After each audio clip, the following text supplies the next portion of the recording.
Et 15h50. Allez, dis-moi pourquoi.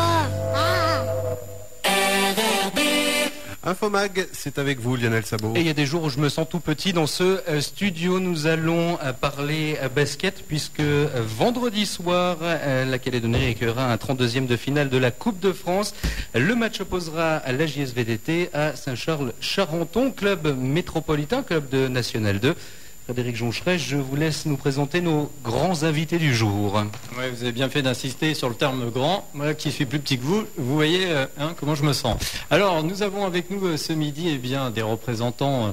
Tout d'abord, on va présenter Saint-Charles-Charenton, basket, avec Tom Brunet qui est le capitaine de la sélection. Merci d'être venu dans nos studios ce midi. Bonjour, merci de nous accueillir. Et puis après, on va présenter les nous autres. Nous avons Eric Saminadin, le coach de la JSVDT depuis, il ne sait même plus, 76 ou 78. Oui, c'est bien ça. Merci Eric. Nous avons Fabrice Chaliot, le capitaine emblématique de la JSVDT, qui joue lui aussi depuis près de 20 ans maintenant. Bonjour Fabrice. Bonjour. Et le président de la Ligue calédonienne, Johan Le Courrieux, qui est venu nous rejoindre et qui a mis en place tout ça ici en Calédonie. Bonjour. Alors ça sera vendredi, Johan, le match.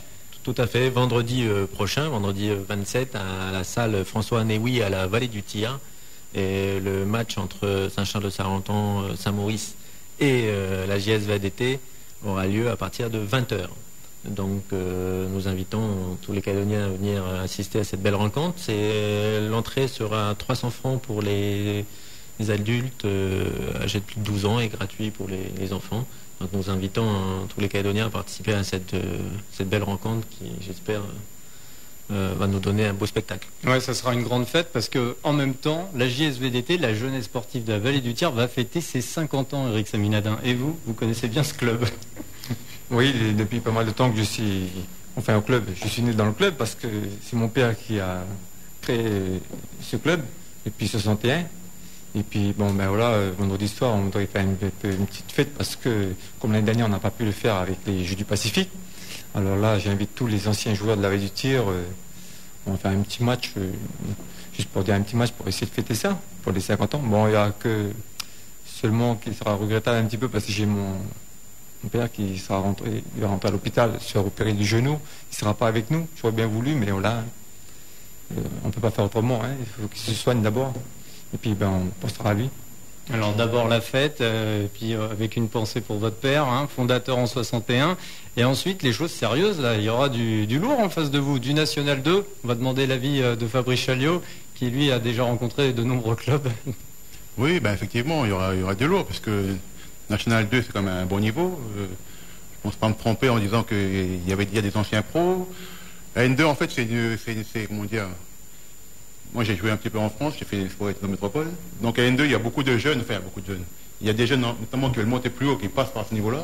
Et il y a notamment aussi des anciens pros qui font leur carrière et qui défendent et qui tombent à ce niveau-là. Donc, c'est vrai que N2, on voit un panel de joueurs, aussi bien des jeunes que des anciens, et c'est un bon niveau. Alors, on va essayer d'en savoir un peu plus. C'est que le capitaine, Tom Brunet, qu'est-ce qu'il va bien vouloir nous dire? Est-ce qu'il va en garder un peu de côté?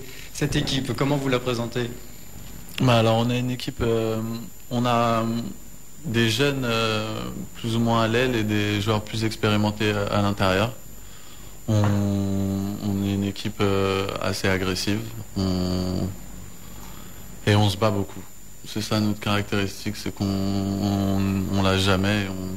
On se bat sur le terrain, on commence par la défense et ensuite en attaque on a quelques talents qui permettent d'apporter au collectif.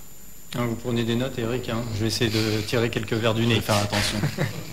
Alors, Tom, quelle était votre réaction au tirage au sort de Calédonie? Vous connaissiez pas du tout? Moi, je connaissais personnellement. Je savais le situer sur la carte. Après, je suis jamais venu, donc on était tous ravis. Enfin, on était sur un nuage. C'était pour commencer 2012, c'est incroyable. En plus, on est une bande de potes avant tout. Ça fait pas mal d'années qu'on joue tous ensemble. Jihad qui est là dans les locaux, je joue avec lui depuis qu'on a 15 ans, donc ça fait 12 ans. C'est notre 12e saison ensemble. On a pas mal de joueurs qui sont au club depuis 4-5 ans. Donc on sort beaucoup ensemble pendant l'année, on va au resto, on sort en boîte, on se voit souvent. Et donc pouvoir partager ça, cette expérience, ce long voyage, hier on a fait une journée à Tokyo, Maintenant, on a une semaine ici, tous ensemble, c'est quelque chose d'incroyable. Et donc, c'est une belle expérience de vie pour tout le monde. Donc oui, on était super ravis. 2012 commence de la meilleure façon possible. Bon, mauvaise nouvelle, un collectif soudé et rodé. Alors, encore une autre question, Tom, concernant donc la Calédonie, vous connaissez donc un petit peu, mais sur la JSVDT, vous avez du mal à trouver des infos. Hein? Ouais, enfin, on a tous essayé de chercher un peu sur Internet quelques infos, trouver une photo d'équipe. Ou on a eu personnellement, pour voir si c'était petit, grand. Ouais, voilà, pour se faire une idée, parce qu'on vient pas là. On a confiance en nous, mais on ne sait pas non plus à quoi vraiment s'attendre. Donc on est concentré, on aime toujours avoir quelques infos. Donc on espère que notre assistant coach et notre coach vont nous donner quelques tuyaux avant le match pour pouvoir aborder de la meilleure façon possible le match. Et parce que nous on est venus pour gagner et qu'on prend très au sérieux le match, même si on va aussi profiter de tout ce qui s'offre à nous avant, mais on vient là pour gagner et on fera en sorte de le faire. Bon, il y a Eric Saminadin qui va tout faire pour que vous ne passiez pas. Hein. Je suis bien désolé. Eric, vous que vous avez eu du mal à trouver des infos, qu'est-ce que vous avez fait pour essayer d'en savoir un peu plus? Bon, j'ai même pas cherché, vous savez. On prend l'équipe qui arrive, comme je dis aux joueurs, c'est à nous de s'entraîner. Et puis, essayer de faire le mieux possible. Hein. Et puis voilà, on sait à quoi s'attendre parce que jouer quand même avec un niveau N2, c'est quand même un bon niveau. Hein. À chaque fois qu'on a joué des N2, c'est costaud quand même. Hein. Alors les joueurs essaient de faire un maximum. Puis c'est vrai que nous, on a fini notre championnat depuis le mois de novembre l'année dernière. Donc là, on a repris l'entraînement le mois de janvier, le 5 janvier. Alors, ce serait un peu dur. On n'a pas fait de match, rien. Ce serait difficile, on n'est pas en compétition. Alors, en France, on est en pleine compétition. C'est vrai que ça tombe mal à chaque fois. Par un moment, qu'on avait joué à l'époque en 98, Juvisy, on avait fait au mois de décembre. Alors c'était bien, on sortait de compétition et puis on était parti en France juste un peu avant Noël jouer. C'était bien, on était en pleine compétition encore. Mais là, on arrête au mois de décembre, on a carrément arrêté. Au mois de décembre, on ne s'est pas du tout entraîné parce que les joueurs ils étaient un peu saturés du basket. Ça fait 2 ans qu'ils n'avaient pas arrêté. Il y avait les Jeux du Pacifique, tout ça. Puis là, au mois de décembre, on a dit, on fait un break, on arrête tout ça.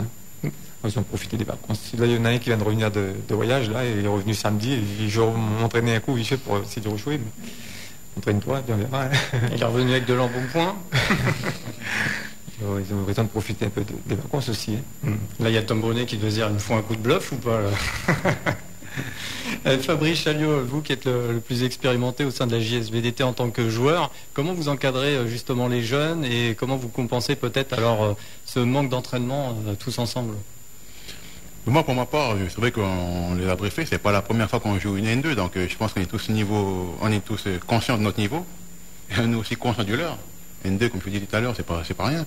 Donc après, on est chez nous, on a notre terrain, on a le physique, mais je pense qu'il faut attaquer cette rencontre plus sur le côté mental. Je me rappelle d'une citation de Zinedine Zidane qui disait que le sport de haut niveau, c'est 90% de mental et 10% de physique. Alors, je pense qu'il était pas loin de la vérité. Donc nous, après, c'est vrai qu'on n'a pas l'habitude de reculer, on va sur le terrain pour gagner, comme je disais, même si on est conscient de leur niveau, mais on va se donner à fond dans la bataille. Puis je pense qu'il y a un gros travail à faire, parce qu'on a une équipe quand même assez jeune, comme disait Eric, ils viennent de finir les Jeux du Pacifique, on a enchaîné sur une saison, on a été à Tahiti, on est revenu. Là, à chaque fois, ça tombe mal, ça tombe toujours pendant les vacances scolaires, donc effectivement, ça fait 2 ans qu'on n'a pas arrêté. Le basket, on aime ça, mais on est saturé. Donc on a fait un break au mois de décembre. Il va falloir remettre un coup de clé, puis voilà, faire un gros travail sur le mental, et puis aller vers cette rencontre avec le plus gros mental possible. Alors, Johan Lecourrieux, en tant que président de la Ligue de Calédonie, il va falloir monter au créneau auprès de la Fédé, là, hein, pour nous arranger des périodes plus propices. Non, mais c'est le rythme de qualification des matchs et des tours du trophée Coupe de France. Donc, l'année dernière, ça avait été joué début février, là c'est fin janvier, donc c'est difficile de changer. On essaye de changer petit à petit, de moduler les dates, mais cette année, donc ça se fait aussi en relation avec l'équipe qui vient de Métropole. Donc on est déjà très heureux de les accueillir et ça fait toujours un match. Il faut savoir que la JSVDT, qui était champion maintenant depuis 10 ans, non 8 ans, octuple champion, je compte pour vous. Hein. 8 ans consécutifs, donc Ça leur fait un match de niveau aussi. C'est intéressant de se jauger avec d'autres équipes. On a pu voir qu'en fin octobre, début novembre l'année dernière, on était à Tahiti et ils ont battu le champion de Tahiti, la SA Oraille. Donc l'équipe de la Vallée du Tir, même si peut-être elle n'est pas en compétition à l'heure actuelle, elle a un niveau à défendre en face d'une équipe métropolitaine de N2 de bon niveau, quoi. Alors, nous, on fait un appel aux supporters pour venir vendredi soir, évidemment, tous à la salle François Anéoui pour supporter les JSVDT. Alors, j'ai vu que sur les réseaux sociaux, sur Facebook, pour ne pas le nommer, c'est parti. Vous avez aussi lancé une invitation. Vous êtes au courant, Eric Saminatin? C'est vous qui êtes peut-être derrière tout ça? C'est mon fils qui le fait parce qu'il est à fond de l'ordinateur, il fait que ça. Moi, je suis pas trop. Je fais un petit peu pour mon travail, c'est tout. Mais voilà, tous les jeunes, ils ont plus d'expérience que moi, l'ordinateur.